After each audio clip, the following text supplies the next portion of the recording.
welcome to another episode of the Bar Talks with Ellie. I'm the co-host. My name is Wade. I'm here with Talking to Strangers, Alexandro. What's happening? And Nick. How has it been today? Man, it's been a great day so far. We went and we saw the traditional process of creating palm wine. I think it's a wonderful way to wrap up the experience. Oh, that's amazing, though. That's amazing. So today I want you guys to tell me about your journey. It didn't really happen for you to be in this industry. So I want to know where it came from, where the inspiration, being a mixologist, being the whole idea of talking to strangers, where did it start from? I mean, I'll kind of talk about my own personal one. I know Nick has got a pretty different story to me, but Yeah. I actually haven't always been a mixologist. I still don't really consider myself a mixologist. Nick, I've known for a long time. He's been in bars for a very, very long time. Nick is a very esteemed mixologist and everything in South Africa, and I've obviously been around it. We met through some funny circumstances back home. I was involved in other things, and Nick was involved in the bar scene, and then a little bit later on, we became good friends. He spoke to me about talking to strangers and how he wanted me to jump on board, and my thing was social media, like content creation. I worked in fashion before, music and stuff like that. So then when I started the whole bar journey, I didn't actually have any plans of being a mixologist, but Nick put it really good. He's like, if you're gonna document the culture, then you need to be involved in the culture, so you know what you're documenting. So I started mixing drinks to get involved in the culture, and then I took a big liking to it, and now we currently traveling the world mixing drinks everywhere. It has been amazing. Yeah, man. So for me, the journey started quite organically. When I was in high school, my older brother was a waiter at a hotel. I needed a weekend job, so he put me on. Then when I finished high school, I didn't really know what to do, so I just kind of stuck with it. Then a few years later, 2013, I got introduced to the World Class program. Started doing cocktail competitions and was quite heavily involved in that. Up until 2018, I did 2 globals. Then 2019, or end of 2018, opened my first bar in Durban with some friends, or they opened it and I jumped on board as a partner. That's where I met Alexandro. Then COVID happened. I moved to Cape Town with basically what I had in my car. And I joined a bar there, Fable, a great bar, very well esteemed in South Africa as well. Then I jumped into the brand ambassador / rep side for a little bit. I'd always been curious about that. Did that for a year and realized that I'm not happy if I'm not behind the bar. Even though it was a small distillery, the furthest from corporate it could be, was the most corporate I've ever been. So I partnered up with the local roastery and we did a collab. We took over the roastery space in the evenings to do a food and drinks program. So I partnered up with the local chef, and in that time I started developing the concept for Talking to Strangers, got more heavily involved in that, brought the chef on board as a partner. He's holding things down back home. Tried to get Alexandro to relocate from Durban to Cape Town for about a year. He didn't want to, eventually he gave in, and now we own a bar together. We have a social media agency together, and it's been an incredible year. We've seen how many, like A lot of the world. 5 countries this year alone, and it's only August. Now we just headed off to the next one. Yeah, New York for one night tomorrow, and then Mexico. Oh, that's amazing. That's amazing. So during the Accra bar show, like, amazing, like coming all the way from South Africa, you had to prepare your cocktails. And I remember having one of your drinks, which was, I didn't think it was miso. Yeah. Like, what was the inspiration behind the cocktails? So I'll take this one. The month I turned 30, I quit my job at the pop-up that we were doing, and I exclusively for the next, I think, 8 months worked on Talking to Strangers to bring the concept to life, and I took quite a few big steps back from the industry. So my main source of inspiration was creative discussions with our chef Mongezi, and we were discussing how we're going to elevate street food but keep it simple, comfortable, because it's still a cocktail bar. So the more we got in depth with planning out the dishes, the more I started to get really inspired by simple food that we eat every day. So that drink is one of our newer additions. So we do like a brown butter, like a burnt noisette, but we properly caramelize it until it's got sediments, and then we wash that with the tequila. And then yeah, we just took that, brings like a really nice savory note, and then we wanted to boost the umami in a drink that's inspired by the Paloma.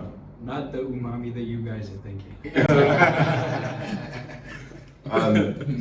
Yeah, so I think ingredients like miso or even soy sauce, or those sorts of savory ingredients are really interesting to me. It's things that everybody's had in food but doesn't necessarily expect them in drinks. I have had relation when it comes to like using vegetables in cocktails and all that. So I actually created a syrup, which is basically jollof syrup. It was amazing. Wow. Yeah. So seeing miso on the menu I was like, this is new to me. I just wanted to know where it came from. So amazing. Yeah, the other drink that we're doing, the Millies, it's like our signature drink. So we use the same burnt butter tequila with that, but we make a syrup out of charred corn. So we get corn on the cob, parboil it, and then we roast it on an open flame, cut it up and blend it into a sugar syrup and then filter it, which is such an amazing flavor. I mean, corn and butter just goes so well together. Yeah, so a lot of our drinks, another one we didn't do for this, it's fairly technical to prep, is a drink called the Saigon Sleepover. We've just brought that back to our menu. So we have a very powerful sesame seed oil washed vodka with a little bit of lemon and a tonka bean syrup. And then we do a toasted basmati rice soda, which we make for the drink. So it's tall, it's refreshing, but it's so savory and so complex. I think the era now is basically bringing the kitchen to the bar. So that is basically whatever the era, the trend is going to. Yeah, absolutely. Yeah. I mean, when we're running prep on a daily basis, we have usually 2 sous vides running, and the kitchen doesn't even sous vide anything. That's all for the bar.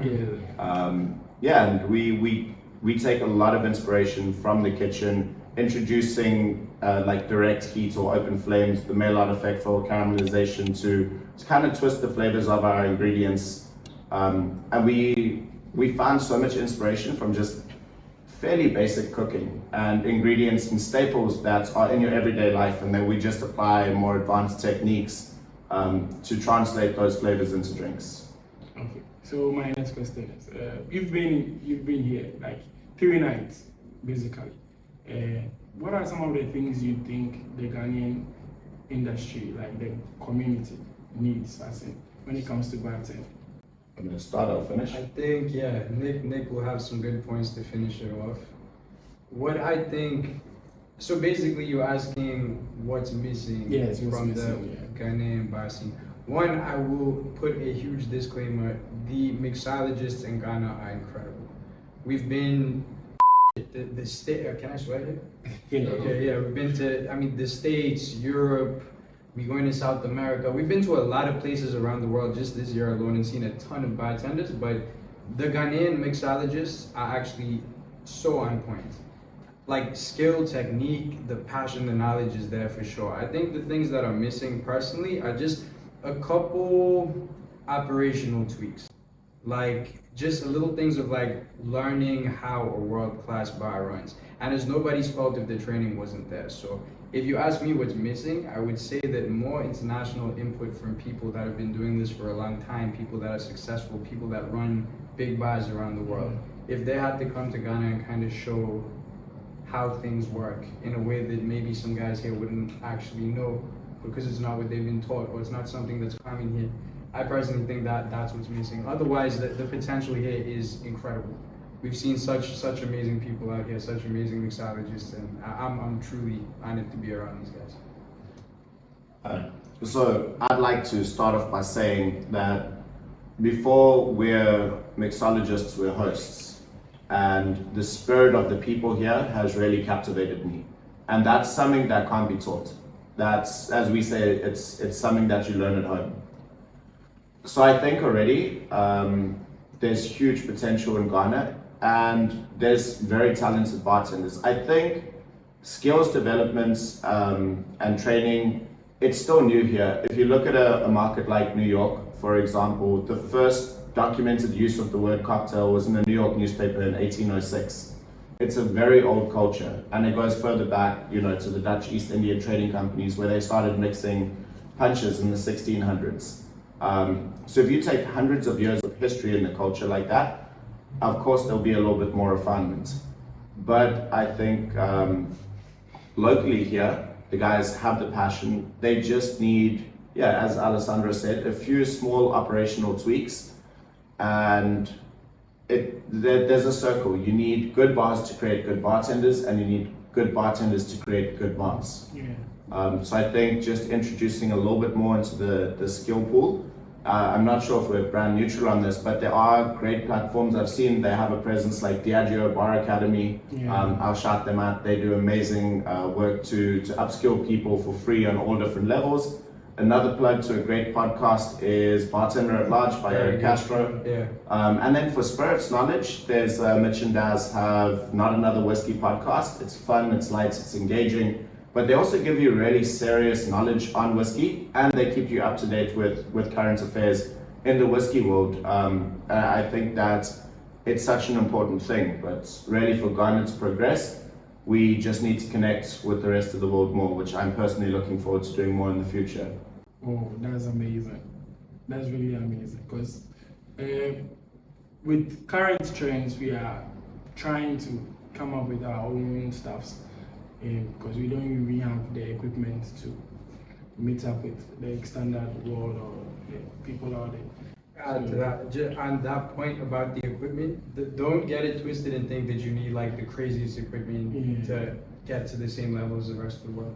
We've been to some pretty cool, but I mean, us in SA, we thought we were fairly mid-range on the development side because we just have sous vide, for example, and we've been to some bars in New York for takeovers that don't even use sous vide. Like, they have less equipment than we do, and these are some of the best bars in the world. It's not really about the equipment, I would say. It's more about like that thirst for knowledge, like seeing why bars are great, because for whatever reason they are great. Cocktails, the way they serve, the way they stand when they're making their drinks. There's little things that we can pick up online as well. Online is a crazy resource. I mean, we've got Instagram. Yes. We've got direct contact to some of the best bartenders in the world. Simply watching a reel, you know what I'm saying? Like, people do it like every single day. So observing and applying is more important than equipment. So you've worked in some of the bars. Do you think we have the cool structures when it comes to setup? The what Like structures? the stations. Oh yeah. Does it, whatever you've worked in, wherever you guys work, do you think we have the standard setup when it comes to the stations? So this is something I'd like to weigh in. I must shout out Seoul. They had a great setup. I was really impressed. I think if you took that bar, copy pasted it anywhere else in the world, it would be world class. As for infrastructure, one of the bigger challenges, and I know I'm the founder of a cocktail bar. I've been through the building process, the finances, raising investments. You spend so much money on things. You start to get a little bit scared when somebody's like, okay, this custom-made station is going to cost you $8,000 for one, and you might need two. The prices rack up, but you need to look at your operation of the guest area is like the body of the car. Your bar is the engine, and that's where you drive your revenue through. So if bar owners invest in better infrastructure, they'll be able to put out a higher volume of drinks and create a better guest experience, because the harder the bartender has to work to actually make a cocktail, the less attention they're giving to the guests and other little needs like changing an ashtray or topping up a glass of water. So I think that's something that we really need to assess the financial benefits of investing in infrastructure. Oh, that's amazing. My last question to you guys. We don't have a lot of female dominating, like being part of this industry is basically male. You've been here, you've worked alongside some of the female people here. What are some of the messages you give to them? Like, do we need more female, or do we need we should just maintain what we have. Because I believe that we need more females to rise up in the industry. Because being a female in a bar scene is very attractive to people. It also creates a lot of revenue when it comes to this. So, what is your take on it? If we finishing? Yeah. So that was like a stock question. The first thing about do you need more female bartenders? I would say you don't necessarily need them, but it would be great if you had more. I think obviously we from South Africa too. We're from an African country. It's not really the norm for females or ladies to work in bars, and that's a pretty old way of thinking. It is now changing. We have really great initiatives back home in SA. Cassandra was here for the Accra Bar show. They have the cis gang over there back home. So it's like Leah, who was out here as well. There's Cassandra. There's a bunch of girls back home who are starting a movement and showing that one, it's accepted, and two, it's cool. So I think a great thing for the female bartenders in Accra and Ghana and the rest of the world to do is just like flex it. Like it may not be so accepted or understood, but we make it understood. It's 2024, you know what I mean? Get together, flex that. I mean, they just went out to Moebius in Milan now. They absolutely love them. These girls are loved around the world. So I would say yes, the girls need to get together. They need to, promote themselves. They need to show that being a female on the mixologist scene is such a cool thing. And the world is watching, because eyes are on Ghana at the moment. So this is like directly to every single lady watching this now who thinks of being a bartender. I highly encourage you to go look into it. At least give it a go. You know what I mean? Yeah, so I'll start off by saying in this trip, some of my favorite bartenders and the people I've been most impressed with have been ladies. So shout out. It's always a wonderful thing to see. Shout them out by name, bro. Tell them. Furthermore, we've had Leah and Cass with us on this trip from back home.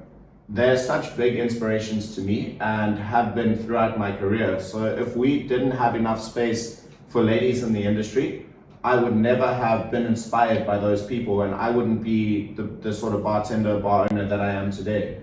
So I'm thankful for contributions of both men and women. I think once you start excluding people from anything because of gender, culture, you're really just losing out. Why would you limit the amount of resources, the different skill sets, the different talents, and the different takes on everything by excluding a group of people from it? It doesn't make sense. It's just not practical. So I think we really need to encourage more equality in the workspace. It is typically a very male-dominated industry, but that is an old way of thinking, and it's definitely changing. And shout out to the many women. Seraphine. Yeah. There's so many. Actually, the bartenders, the female bartenders in Accra are some of the best that I've seen in the world. I'll put it plain down. They are incredible. Their energy is nuts. The pride is there. It's so cool to see. I guess, seeing anybody, it doesn't matter if you're a male or a female bartender, seeing anybody with that level of energy, drive, and passion is incredible. So a massive shout out to the Ghanaian female mixologists. We absolutely love you guys. Nick, this is to you, because you are more like social media Alexandro, right? So being a bar owner, most of the investors that we have here in Ghana, let's say 80% of them doesn't really know the main behind, they know how to. They just want to invest into something, and then they don't even channel the right people when it comes to operation, when it comes to setup and all those things. So what are some of the challenges you face or becoming a bar owner, and what are some of the things that you need to educate someone who has invested into a bar but has no idea about it? Okay, cool. So that's quite a multifaceted question. I think the challenges are too many to mention, especially when you have a brick and mortar business, shop fitting, construction, liquor licenses. All of these things are very difficult and they cost a lot of money. So raising the capital, I think, is the first big barrier. But I've been quite lucky in my journey. I had my first great mentor, Michael Stevenson, shout out to him. He was a bartender turned bar owner, and I worked for him for 4 years and learned most of the cocktail skills that I have today. The guy was a huge inspiration, and he really invested the time into his team. Quite a few of his bartenders have gone on to open their own bars, I think, just off the inspiration. When I left him at Lucky Shaker, I joined up with my friends who were opening their own bar, and I had a second great mentor who's never been in the industry, Lee Govender, and he's the co-founder of Talking to Strangers. He works in various other different businesses, but he has the mind for business, and I just had a lot of great conversations with him, picked his brain. I think to some extent we inspired each other a lot. With this operation, he now owns a second cocktail bar in another city in South Africa with a friend of mine. It's great to see this sort of expansion, but a lot of people think hospitality is easy on the ownership side. So for us bartenders, we want to own a bar because, you know, it's the dream. I think a lot of bartenders open their bars. It's not necessarily about the money, but for investors it is. The margins are really small in hospitality. Yes. You have high rentals if you're in a good area, your wage bill is good if you want skilled staff, and if you don't have those advantages, you know, the bar might just not make any turnover. So I would say the rule of thumb is that you're gonna do your best to break even for the first 18 months to 2 years when you open a restaurant. A lot of places run losses. We're quite lucky.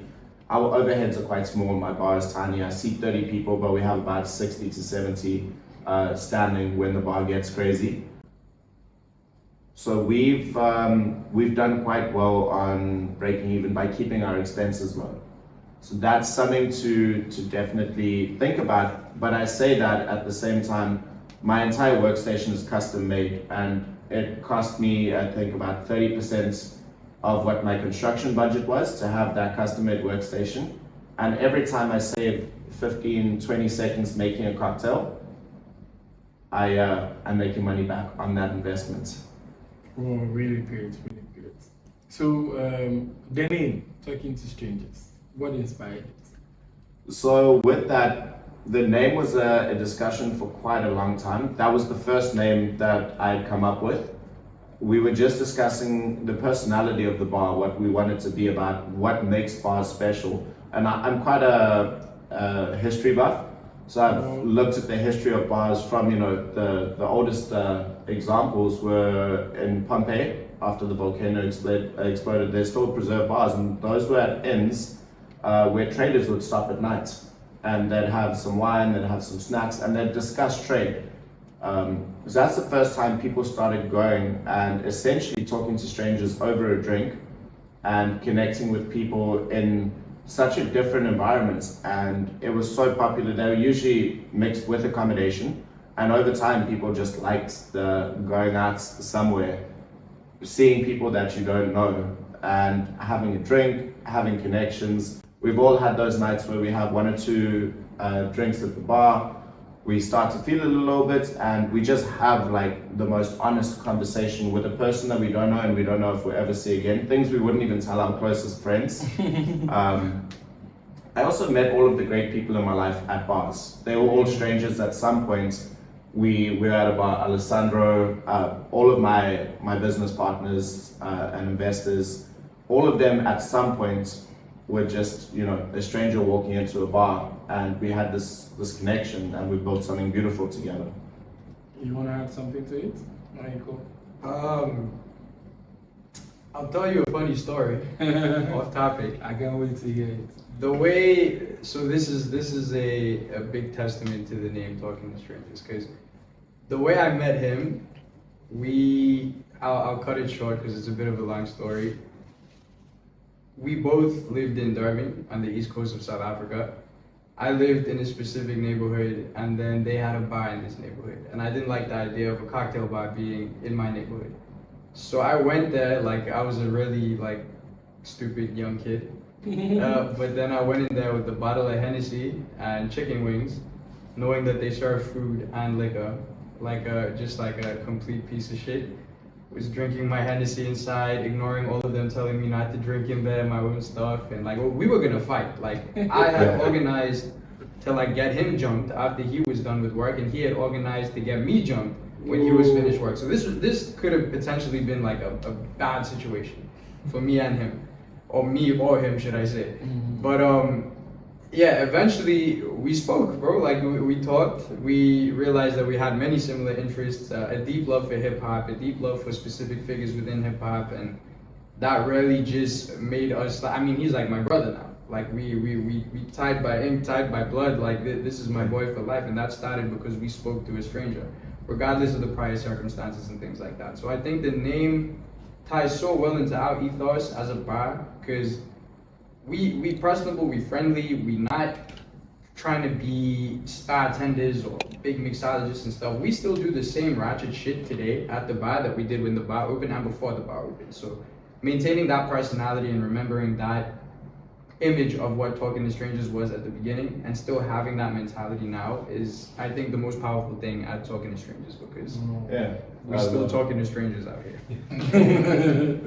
So I think we've seen the cocktail culture go through many different personalities, a lot of technical advancements in it, and the level of drinks around the world is insane. You can get a good drink anywhere. You can buy amazing pre-batch cocktails at home. I think the reason we should make great food and drinks is if a person is spending their hard-earned money at your venue, as opposed to buying their own ingredients, give them what they pay for, you know? It has to be top notch. It has to be a reason for me to come back and come and take it again. Exactly. If you're giving people bad drinks and they're paying you money for it, you're ripping them off. So take that care and really, you know, do as well as you can and never stop learning. But that's not the reason people come to your space. Facts. They come for the human experience. We live in an era of social media, dating apps, Netflix, and ordering food to your door. It's a beautiful thing. These are one of the last places where you can just go and have so much authentic human connection. We strive to have no screens in our bar, nothing that reminds you of work or distracts you. And obviously we love it when people take their phones out and take photos, because that's great, and it's great for marketing.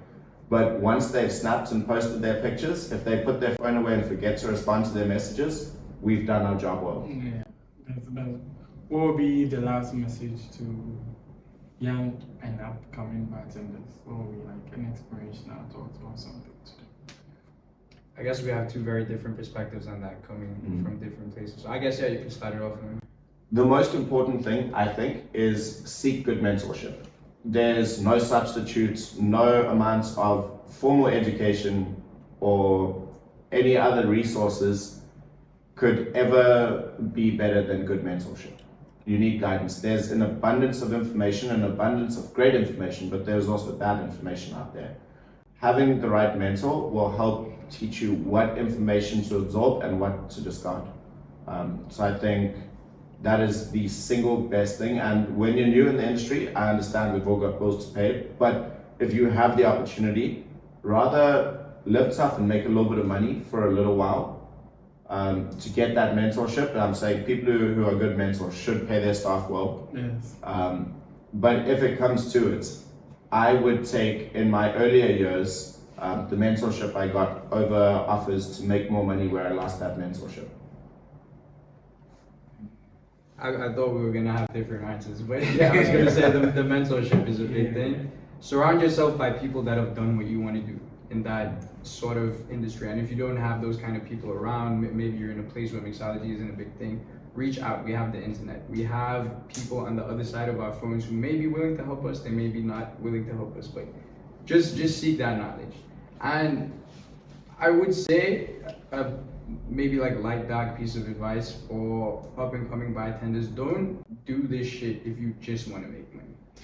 Like, you have to actually love what you are doing. You actually have to have some form of passion for mixology. Don't look at people who are like living the high life, and it's not always the high life. Like, people perceive themselves to be living a lot better than they do online. So I think some people look at it and they're like, oh, I want to be a bartender to live that kind of life. Be willing to go through some tough times. just know that you're not going to get paid from the beginning. You're not going to travel from the beginning. You're not going to be good from the beginning. You actually might just be in the back watching somebody do it and then serving drinks. But just stick to it and just push yourself through it. I promise you, if you have that drive and you know where you want to be, just go through the tough part and then things are going to get great. And I believe 100% of the people, if they apply themselves in that specific format, they'll get to where they want to go. Yeah. And one last piece of advice when reaching out, take a little bit of time and write down specific questions that you'd like answered, and try tailor your questions to the person you're reaching out to. I've had, plenty of message requests that never make it out of message request. That's just like, teach me how to bartend, or some it's like, where do I start? But if you have really specific questions, I would definitely take the time to answer, and we may end up having a great interaction, following each other on social media, and at some point, that person, we could become part of each other's networks. But take the time, even if you spend a couple of weeks with a notebook writing out different questions and refining them, the more specific you are when you ask questions, the more likely you are to get responses. Oh, that's amazing. That's really amazing. It was nice having you guys here on the segment Bar Talks with Ellie. Same here. Next time, I'm sure we're gonna meet next year on the show. Are you coming back live or? Yeah, hell yeah. It's gonna be more energy. Yeah, we're coming back. We are Ghanaian now. We're here. So what's the Ghanaian name you've picked up so far? The Ghanaian name I've picked up. So this man taught me a word for brotherhood. He said Ashawu. It means brotherhood. But I mean, in all jokes aside, the Ghanaian word that I've heard a lot and that has really stuck out to me is akwaba. Because I've not just heard it, I've seen akwaba in Ghana. I believe it means welcome, right? So people are so amazingly polite, hospitable, and genuinely care here. People are actually nice here. So, I mean, shout out to every single Ghanaian person watching this. We have felt so welcomed by you guys. Have you ever had any local dish? Oof. A lot, yeah. I didn't actually get to try the fufu. I had jollof. I had kili willy, the plantain chips. I had this goat bean stew. Yeah, I've had a bunch of different things, and they're all delicious. I'm gonna miss the food here. Don't worry, we'll try and send you some. Yeah, please do. So nice having you guys talking to strangers. This is the end of the show. Try subscribe to the Mixology cycle. We have a masterclass in September. Sign up, pace is way here.